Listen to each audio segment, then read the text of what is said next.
اعوذ باللہ من الشیطان الرجیم بسم اللہ الرحمن الرحیم۔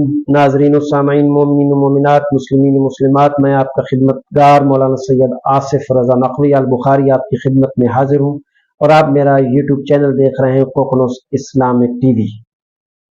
ماہ رمضان المبارک جاری و ساری ہے، اور قرآنی پیغامات بھی ہماری طرف سے جاری و ساری ہیں، اور اللہ تعالی ہمیں اور آپ کو اس مہینے میں ایسی برکتیں نصیب کرے اور ایسی رحمتیں نصیب کرے کہ ہم ہمیشہ خداوند متعال یعنی آئندہ رمضان تک، اس رمضان سے لے کے آئندہ رمضان تک اسی پروردگار عالم کے سامنے سر تسلیم خم رہیں اور اسی کی عبادت کرتے رہیں، اسی سے مدد مانگتے رہیں، اور اسی کی طرف جو ہے وہ جو نہ سمجھ آنے والی چیزیں ہیں پلٹاتے رہیں۔ اور آئیے جناب، آج آپ حضرات کی خدمت میں چوتھے پارے کے اہم پیغامات بیان کر رہا ہوں۔ پوری توجہ کے ساتھ یہ قرآن کی تلاوت ہے جو آپ تک پہنچا رہا ہوں، تلاوت کرنے جا رہا ہوں۔ آپ آئیے مل کر تلاوت کرتے ہیں، آپ سنیں، اور میں بھی عمل کرنے کی کوشش کروں گا۔ جو واجبات ہیں اس پہ تو عمل کرنا ہی کرنا ہے، مستحبات پہ بھی عمل کوشش کریں گے۔ یہ سارے قرآنی پیغامات ہیں جو آپ تک میں پہنچانے کی کوشش کر رہا ہوں، اور اللہ تعالیٰ میری توفیقات نیک میں اضافہ کرے اور آپ کی توفیقات نیک میں اضافہ کرے۔ جلدی جلدی میں چوتھے پارے کے اہم پیغامات آپ کو ارسال کر رہا ہوں، وصول کرنا آپ کا کام ہے۔ اللہ فرما رہا ہے کہ تم اس وقت تک نیکوکار شمار نہیں کیے جاؤ گے جب تک اپنی پسندیدہ چیزوں میں سے انفاق نہ کرو گے۔ بات سمجھ رہے ہیں؟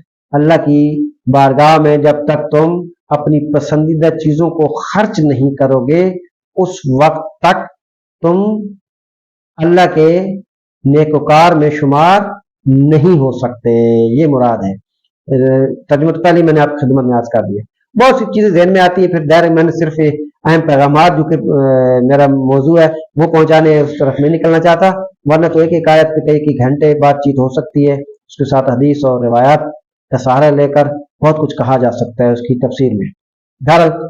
آگے چلتے ہیں جلدی جلدی۔ اللہ تعالیٰ آپ کے روزوں کو قبول کرے، اللہ تعالیٰ آپ کی عبادات کو قبول کرے، اور خداوند متعال آپ کی مشکلات کو آسان کرے۔ پوری توجہ کے ساتھ پھر یہ چوتھے پارے کا دوسرا پیغام ہے۔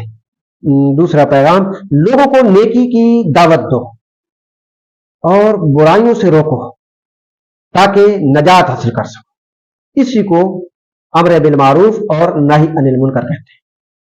یہ قرآنی حکم ہے، لوگوں کو نیکی کی دعوت دو۔ اللہ فرمایا لوگوں کو نیکی کی دعوت دو اور برائیوں سے روکو تاکہ نجات حاصل کر سکو۔ کچھ لوگ کہتے ہیں کہ نہیں جی ہمیں کیا ضرورت ہے، ہمیں کیا، لوگوں کو مطلب اس نے اپنی قبر میں جانا ہے، ہم نے اپنی قبر میں جانا ہے، اس نے اپنا جواب دینا ہے، اپنے اپنا جواب دینا ہے، تو یہ اللہ جو فرما رہا ہے وہ کہاں جائے گا؟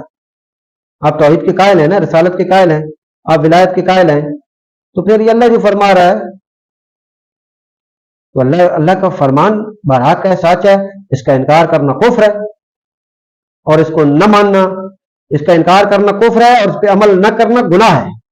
گویا کہ امر بالمعروف اور نہی عن المنکر جو نہیں کرتا گناہ کرتا ہے، امر بالمعروف نہیں کرتا گناہ کرتا ہے، نہی عن المنکر برائیوں سے کسی کو نہیں روکتا یہ گناہ کرتا ہے۔ وہ گناہ کو چاہیے کہ وہ روکے، کوشش کرے ہے۔ اس لیے اللہ نے واضح طور پہ سورہ آل عمران کے اندر یہ بات موجود ہے نا، یہ اللہ کا حکم موجود ہے کہ لوگوں کو نیکی کی دعوت دو اور برائیوں سے روکو تاکہ نجات حاصل کر سکو۔ نجات تب ملے گی جب لوگوں کو برائیوں سے روکو گے، نجات تب ملے گی جب لوگوں کو نیکیوں کی طرف دعوت دو گے، ایسے نجات نہیں مل سکتی۔ تیسرا پیغام آپ حضرات کی سماعتوں کی نظر کر رہا ہوں، اپنے دل کے دسترخوان کو دشمنوں کے سامنے نہ کھولو، کیونکہ وہ ہمیشہ تم کو مصیبت میں دیکھنے کی آرزو رکھتے ہیں۔ یہ اللہ کا حکم ہے، تیسرا یہ پیغام ہے قرآن کا۔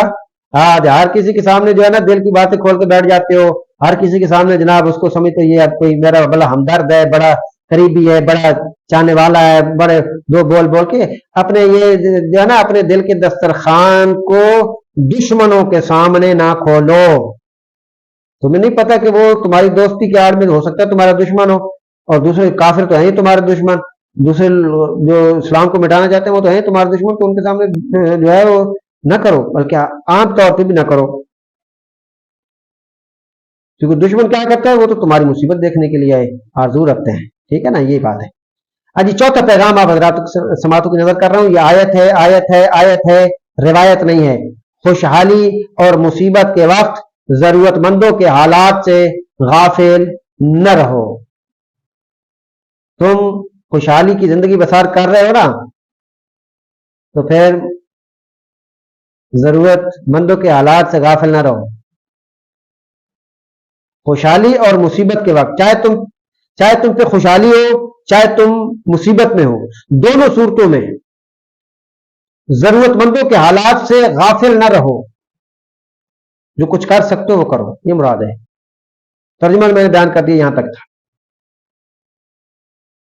پانچواں پیغام, قرآن مجید کا پانچواں پیغام, ترجمہ آیت, غصہ والے اور سخت مزاج مت بنو تاکہ لوگوں کے محبوب بن سکو. یعنی نرمی اختیار کرو, نرم لہجہ اختیار کرو, بد اخلاق یعنی نہ بنو, بدتمیز نہ بنو, بدگمانی نہ کرو, بد زبانی نہ کرو. کئی تشریحات ہیں جو کہ اس وقت موقع کی مناسبت نہیں ہے. میرے عنوان ہے وہ ہے قرآن کریم کے اہم ترین پیغامات. یہ چوتھے پارے کے پیغامات آپ حضرات کی نظر کر رہا ہوں. اللہ سورہ آل عمران میں پھر فرما رہا ہے, جان لو کہ یقیناً تمہاری جان اور مال سے تمہارا امتحان لیا جائے گا. گھبرانے کی ضرورت نہیں ہے, پریشانی کی ضرورت نہیں ہے. اللہ نے خود فرما لیا کہ جان لو کہ یقیناً تمہاری جان اور مال سے تمہارا امتحان لیا جائے گا. تو گھبرانے کی ضرورت نہیں ہے. یہ انبیاء کے بھی امتحان ہوئے ہیں, یا ائمہ کے امتحان بھی ہوئے ہیں, اور اللہ نے انہیں اس امتحان میں فرسٹ پوزیشن دی ہے, پہلی پوزیشن دی ہے خدا نے. جب وہ خدا کی طرف سے کوئی آزمائش ہوتی ہے یا اللہ کی طرف سے جب کوئی امتحان آتا ہے, پھر اس میں سے جو پاس ہوتا ہے وہ اللہ کے نزدیک ہو جاتا ہے. اس میں اور دیگر بحث بھی ہیں کہ کچھ چیزیں انسان اپنے اوپر خود لاتا ہے, مصیبتیں, پریشانیاں, کچھ آزمائشیں اور امتحان اللہ کی طرف سے آتے ہیں. یہ کیٹیگری الگ الگ ہے. بہرحال جی, یہ ٹوٹل 6 پیغامات آپ حضرات تک میں نے پہنچا دیے. 7واں پیغام آپ حضرات کی سماعتوں کی نظر کر رہا ہوں.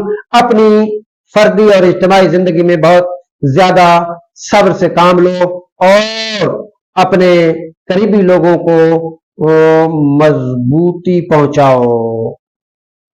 ٹھیک ہے نا, یعنی یہ کب ہوگا کہ جب کوئی جناب فتنے ہو نا, فتنوں کے مقابلے میں فتنے کھڑے ہو جائیں, تو جب ان فتنوں کے مقابلے میں اپنے قریبی لوگوں کو مضبوطی پہنچاؤ. ہاں, اس لیے کہ ان کی جڑیں کاٹنا شروع کر دو, ان کو جو ہے وہ کمزور کرنا شروع کر دو. اگر تمہارے خلاف, عالم اسلام کے خلاف اگر کوئی اکٹھے ہو چکے ہیں اور فتنے ہو چکے ہیں, تو پھر تم اپنے والوں کو مضبوط کرو, یعنی مسلمانوں کو مضبوط کرو, امت مسلمہ کو مضبوط کرو. اپنی فردی زندگی میں بھی ان کو مضبوط کرو اور اپنی اجتماعی زندگی میں بھی بہت زیادہ صبر سے کام لو دونوں. اور پھر اپنے قریبیوں کو کیا کرو, بہت زیادہ مضبوطی پہنچاؤ. سورہ نساء کے اندر یہ چوتھے پارے کا 8واں پیغام ہے. 8واں پیغام آپ حضرات کی سماعتوں کی نظر کر رہا ہوں. 8واں پیغام یہ اللہ کی آیت ہے, روایت نہیں ہے. توبہ کرنے میں اتنی دیر نہ کرو کہ موت کا وقت آ جائے, کیونکہ موت کے وقت کی توبہ قبول نہیں کی جائے گی. ہاں, اس انتظار میں مت رہو کہ بس کوئی میں بوڑھا ہو جاؤں گا پھر آہستہ آہستہ اس وقت توبہ کر لوں گا, اس وقت نماز پڑھ لوں گا. موت جب سامنے آ گئی تو پھر تم توبہ کرتے رہو. توبہ اللہ فرماتا ہے قبول نہیں, اس وقت قبول نہیں ہوگی. آخری پیغام آپ حضرات کی سماعتوں کی نظر, اپنی شریکہ حیات کے ساتھ خوش اخلاقی اور حسن سلوک کا مظاہرہ کرو اور علیحدگی میں جلد بازی سے کام نہ لو.